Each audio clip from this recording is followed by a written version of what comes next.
Teori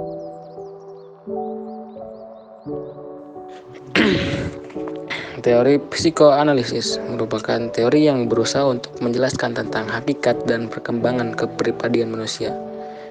Ya, unsur-unsur yang diutamakan dalam teori ini ialah motivasi, emosi, dan aspek-aspek internal lainnya.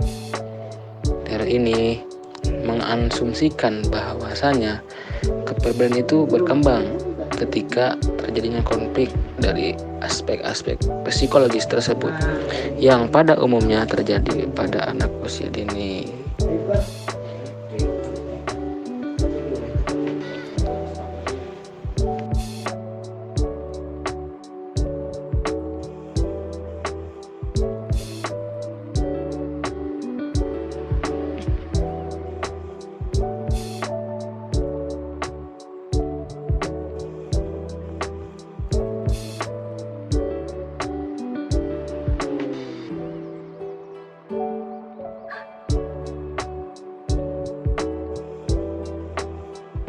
Nah, sebelum kita masuk ke penjelasan tentang teori psikoanalisis, kita cari tahu dulu yuk tentang sejarahnya.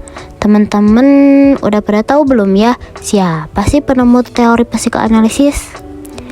Orang yang pertama kali mengembangkan istilah psikoanalisis adalah Sigmund Freud. Dia dikenal sebagai bapak dan penemu teori psikoanalisis. Ia adalah seorang psikolog asal Wina, Australia, yang lahir pada bulan Mei tahun 1856 di desa Ceko dari pasangan Amalia dan Jacob Freud. Ia mengambil jurusan kedokteran di Universitas Wina pada tahun 1973, di mana ia melakukan banyak observasi dan penelitian yang membahas tentang kejiwaan dari kesesuaian pendirian. Pada tahun 1980, ia mengambil psikologi sebagai bagian dari hidupnya. Ia meninggal pada usia 83 tahun di London pada 23 September 1939. Ia dikenal sebagai seorang yang mengembangkan psikologi kepribadian, dan sejak saat itu ia terus mengembangkan teori psikoanalisis dengan mengikuti observasi dalam konsep kepribadian dan terus direvisi hingga 50 tahun terakhir dalam hidupnya.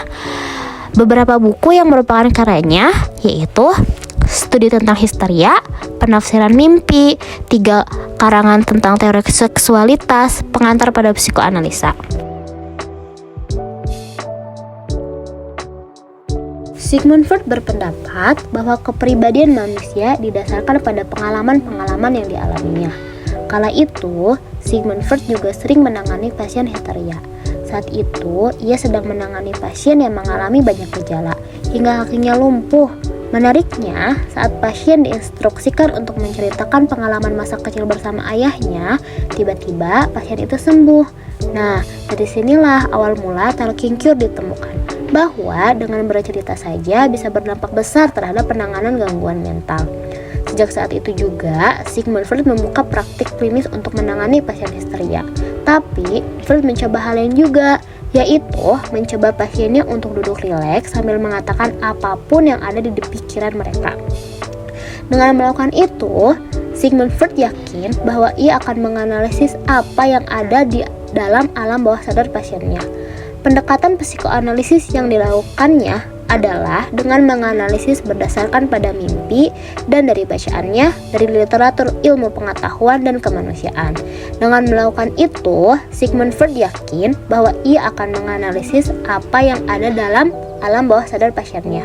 Karena menurut Freud, alam bawah sadar manusia adalah kunci dari semua perilaku manusia dan gangguan mental yang manusia alami. Nah, karena teorinya secara umum untuk menganalisis alam bawah sadar manusia, akhirnya teori yang ia ciptakan dinamakan psikoanalisis.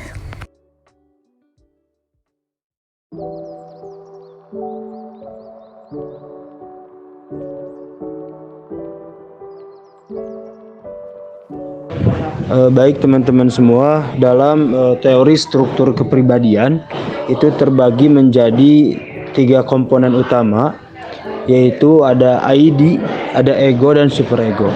Nah, yang pertama adalah ID.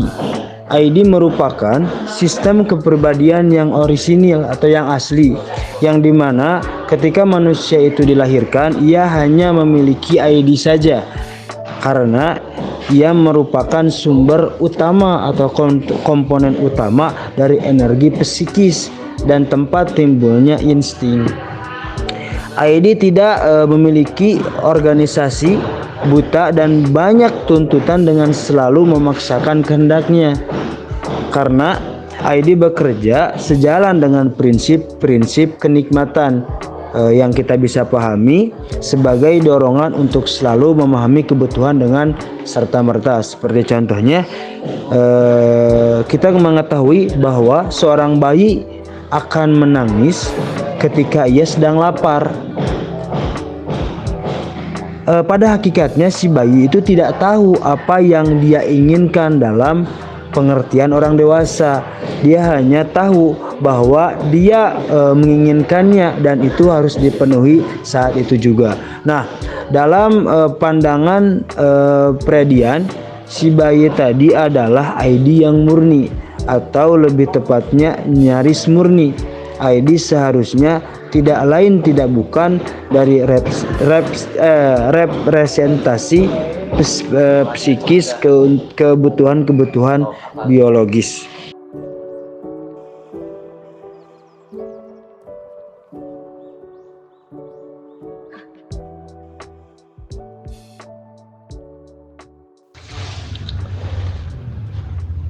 Apa itu superego? Superego adalah pikiran tentang apa yang benar dan apa yang salah. Superego adalah bagian dari kepribadian dan perilaku kita. Sangat amat dipengaruhi oleh alam bawah sadar. Sebenarnya kepribadian ini memiliki 3 komponen yang selalu berdinamika dan berkonflik. Di antaranya yaitu superego. Superego atau dengan yang kedua lainnya yaitu id dan ego ini sangat berhubungan atau sangat berkaitan, tidak bisa dilepaskan. Kalau superego yaitu apa yang benar dan apa yang salah. Kalau ID benar-benar gak melihat nilai dan norma atau aturan. Kalau superego ini nilai dan norma yang kamu pegang di kehidupan kamu, jadi superego biasanya terbentuk dari perkataan orang tua, aturan yang ada di masyarakat, serta hukum yang ditegakkan. Nah, kalau tadi ID bakalan ngaruh Evan buat mencuri atau melakukan apapun untuk memuaskan nafsunya, superego ini bakal ngelarang Evan untuk ngelakuin tindakan di luar nilai dan norma. Mungkin superego ini bisa disebut sebagai penghalang dari apa yang akan dilakukan ID. Superego gak bakal nyuruh Evan untuk melakukan tindakan kayak begitu, seperti mencuri atau yang lain sebagainya. Karena apa? Karena nilai dan norma melarang hal tersebut. Nah, disinilah biasanya konflik batin terjadi. Jadi ketika kamu mau mutusin ngelakuin sesuatu, misalnya seperti ngerokok atau enggak dan sebagainya, akan selalu ada perdebatan antara ID dan superego. Karena kenapa? Karena kedua komponen ini cukup berlawanan. Jadi biasanya ini selalu berbenturan. Jika di otak kamu merasa suka ada konflik, bisa jadi ini konflik ID dan superego.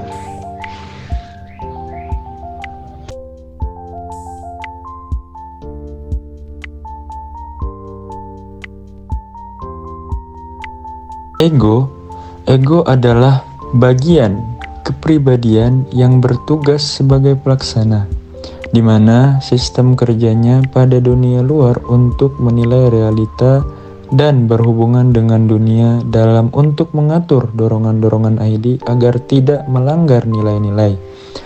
Ego mengadakan kontak dengan dunia realitas yang ada di luar dirinya. Di sini, ego berperan sebagai eksekutif yang memerintah, mengatur, dan mengendalikan kepribadian, sehingga prosesnya persis seperti polisi lalu lintas yang selalu mengontrol jalannya ID, superego, dan dunia luar. Ia bertindak sebagai penengah antara insting dengan dunia di sekelilingnya.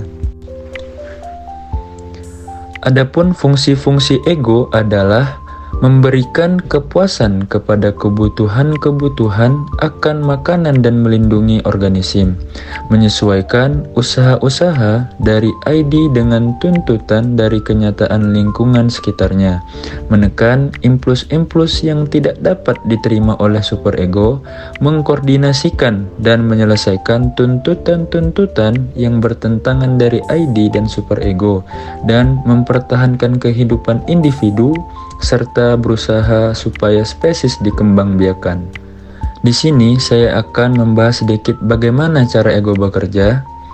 Ego berurusan dengan kenyataan atau realita, berusaha memenuhi keinginan ID dengan cara yang dapat diterima secara sosial, misalnya dengan menunda kepuasan dan membantu menghilangkan ketegangan yang dirasakan ID jika keinginan tidak segera dipenuhi. Ego mengerti bahwa orang lain juga memiliki kebutuhan dan keinginan. Dan yang terakhir, saya akan membahas contoh dari ego itu tersendiri. Contohnya yaitu tidak membalas komentar pedas orang lain di sosial media karena ia tahu bahwa membalas komentar tersebut akan semakin merugikan diri sendiri.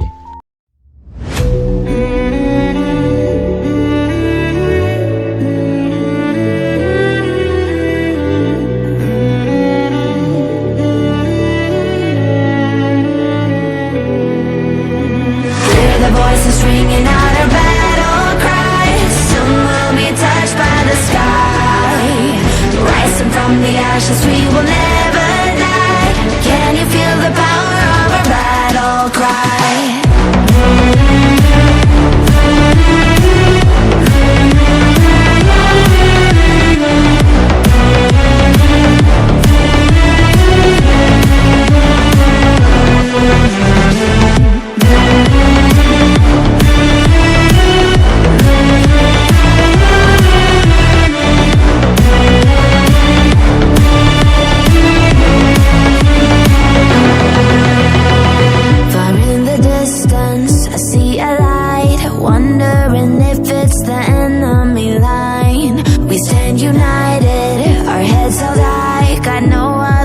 But to hold on, survive. Once the demons show, we take control, conquering the wildfire.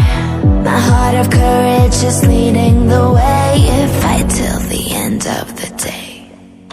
Hear the voices ringing out our battle cry. Soon we'll be touched by the sky. Rising from the ashes, we will never die. Can you feel the power of our battle cry?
precious we